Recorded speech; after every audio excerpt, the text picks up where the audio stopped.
இன்றைக்கி நம்ம தீபாவளி ஸ்பெஷலாக முறுக்கு செய்ய போகிறோம். இதில் என்ன ஸ்பெஷல்னா அரிசி பருப்பு இல்லாமல் கோதுமை மாவு மட்டும் வச்சு செய்ய போகிறோம்.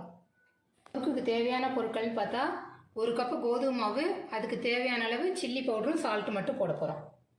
கோதுமை மாவு இப்போ நம்ம ஆவியில் வேக வைக்க போகிறோம். அதுக்கு ஒரு துணி எடுத்து அதில் போட்டு இட்லி தட்டில் வச்சு ஆவியில் வைக்க போகிறோம். இதில் கொஞ்சம் தண்ணி ஊற்றி வச்சுருக்கேன். ஒரு 10 மினிட்ஸ் வச்சு வேக வைக்க போகிறோம். வேக வச்சு எடுத்துருக்கோம். இதை நம்ம உதுத்து விட்டு உப்பு காரம் போட்டு இப்போ பிசையணும். இதை சின்ன சின்னதாக கட்டியாக இருக்க மாதிரி இருக்கிறத இப்போ கையில் அப்படி இதுன்றாலே உடைச்சா நைஸாக ஆகிடும். இந்த மாதிரி பண்ணிக்கணும்.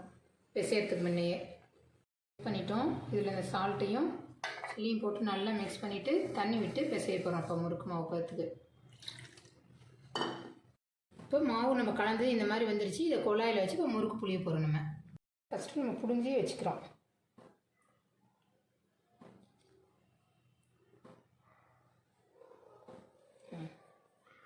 வச்சுருக்கோம். எண்ணெய் இப்போ காஞ்சிருச்சு. மிதமான சூடாக இருக்கும்போது அதில் வந்து நம்ம முறுக்கு போடுறோம்.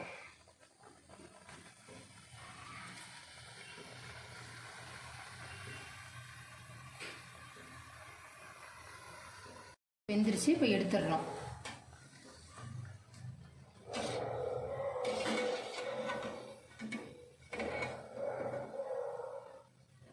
சூடான சுவையான முறுக்கு ரெடி. ஹாப்பி தீபாவளி.